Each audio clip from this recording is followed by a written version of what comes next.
Good morning, Al Ingalls here at pressure-free.com. A few weeks ago, one of my colleagues asked me if I thought that apathy should go along with my A's. So my A's are anger, angry, annoyed, anxious, afraid, ashamed, argumentative. And this colleague of mine wondered if apathy was an emotion that would trigger the stress response. This morning, I was reading a news article about anhedonia. So anhedonia is basically means without pleasure. So if you're feeling, I guess they also use the word meh, like you're just kind of feeling blah, like you're going through your day and you're not really experiencing much joy or happiness. Not exactly depression, but just lack of joy.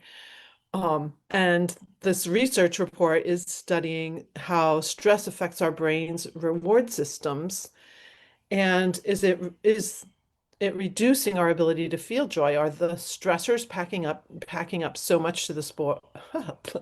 Are the stressors stacking up to the point where we lose the ability to have those sparks of joy, even though we're doing things that we love doing?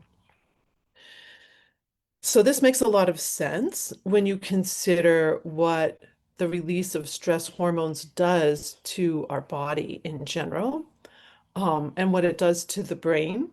So, first of all, it's going to cause a lot of discomfort.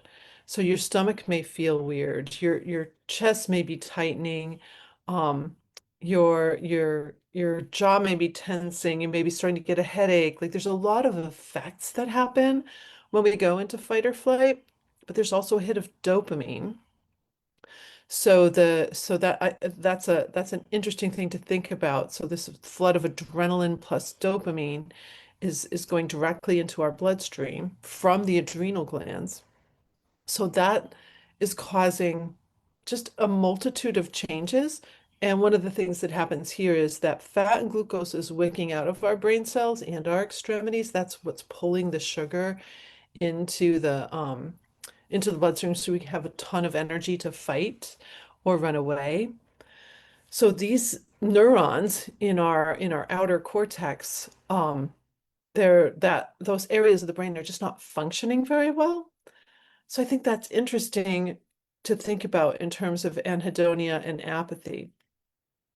If those areas of the brain are not functioning properly, then even if we do something that used to be fun for us or give us joy, is our brain in a state that we can't even really comprehend that and process it the way we would if we weren't under the influence of stress hormones? That to me is fascinating idea to think about.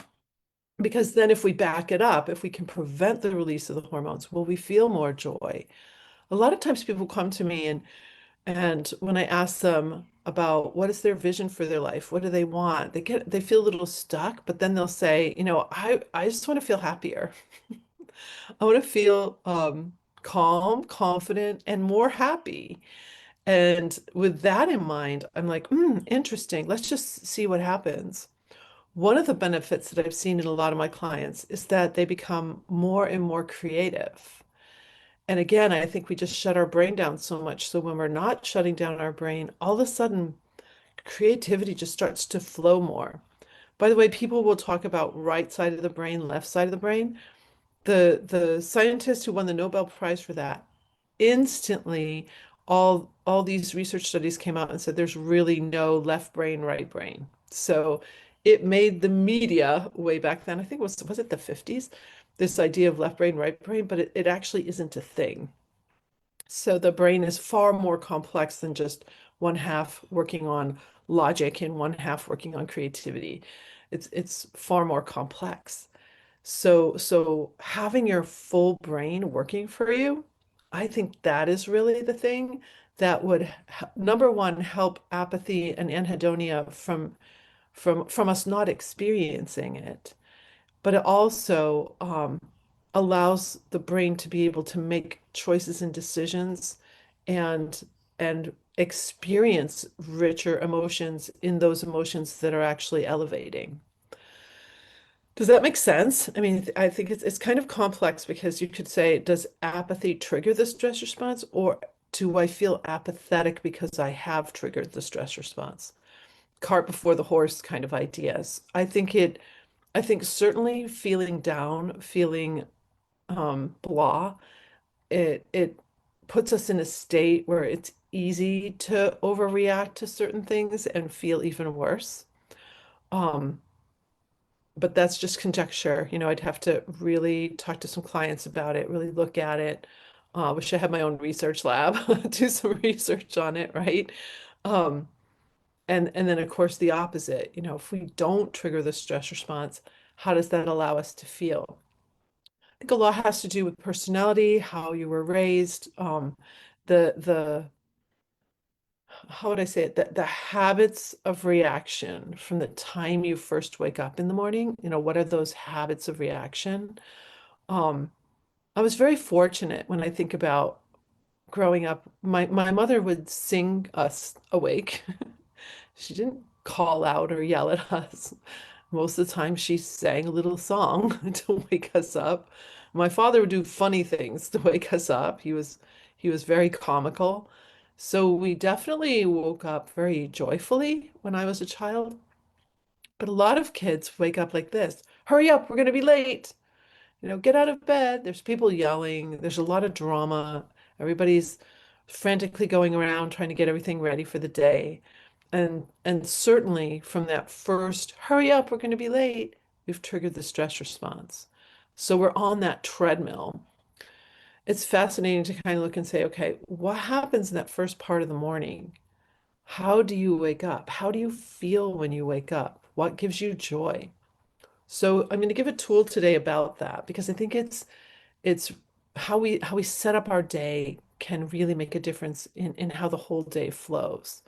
So if you wake up to an alarm, make sure the alarm is beautiful, peaceful.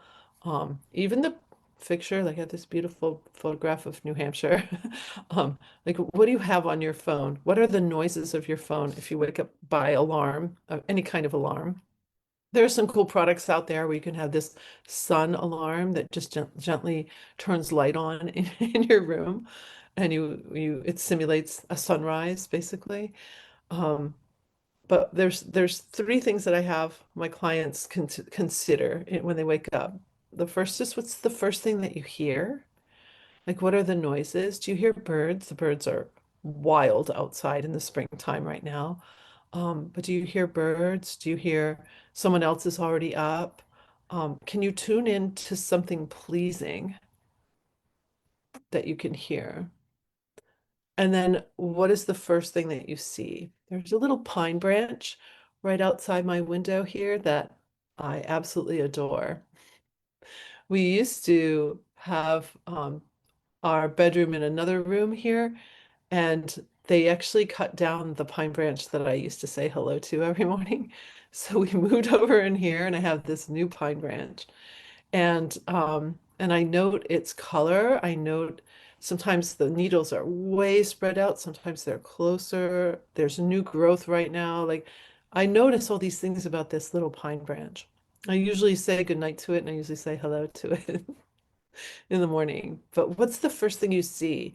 If your shades are down, is there a piece of artwork, something that's pleasing to you in your room, that's the first thing that you see? And then what are the first thoughts in your head? In Wallace Wattles, The Science of Being Well, he talks about gratitude and confidence, that if you go to sleep at night in gratitude and confidence, you'll probably sleep better and wake up better. But also, I think about what are the first things you wake up to and think about. For millennia, in almost every culture and every religion, people prayed at that first wake up and going to sleep, prayers.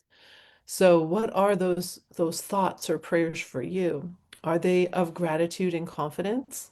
Gratitude is one of the highest um, elevated emotions we have, is being in gratitude. And it's just very joy filled. And so asking yourself, you know, opening your morning with a thought or a question even. You could use the empowering question, which is one of the pressure-free tools, which is, you know, how can I have a beautiful day? How can this day be lovely? How can I be productive today? Like, what is it that you want to have happen in your day? Set it up with one of those questions, and your amazing, beautiful brain is going to want to find the answers to that question. So when you ask an empowering question, it powers you toward the solution. If you say, how do I want to have an easeful day that's really productive? Your body will probably shift. You'll probably enter into situations, meetings, and projects with a different energy when you ask that question first thing in the morning. So that early morning when you first wake up, what do you see? Well, actually, I go to hearing first. Like, what do you hear? Your eyes aren't even open yet. What do you see? And then what are your first thoughts? That can really help you set yourself up for a beautiful day. My first thought for many years, until I really felt I kind of didn't need it anymore, was to live pressure-free all day in my genius zone. I would say that over and over again. I would write it over and over again in my planner. So that if I live pressure-free all day, that means I'm not triggering the stress response. If I don't trigger the stress response, every cell of my body is going to be healthier. So that was the first thing that I would say and write to myself every morning. And I'd also turn it into a question. I'd say, how can I live pressure free today? So it's so powerful because of what pressure free means, which is no matter what challenges or stressors or pressures come my way, I stay free of releasing those stress hormones.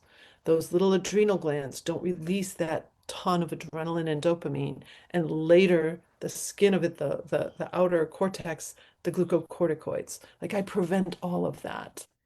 So you hear a lot about preventing cortisol. You don't want to prevent cortisol from flowing if you've released the catecholamines. We've got to stop the catecholamines. That is the secret to having, I'm not going to say less stress in your life, but less stress hormone release in your life so that you can think clearly, so you can be more creative, so you can feel more joy. So apathy anhedonia, two ideas. You may just do a search on anhedonia, and you'll probably come up with that research study that's just come out. But it's pretty interesting to think about how much stress affects us and how much stress can put us in emotional states that really affect us, not just physically, not just emotionally, but also physically.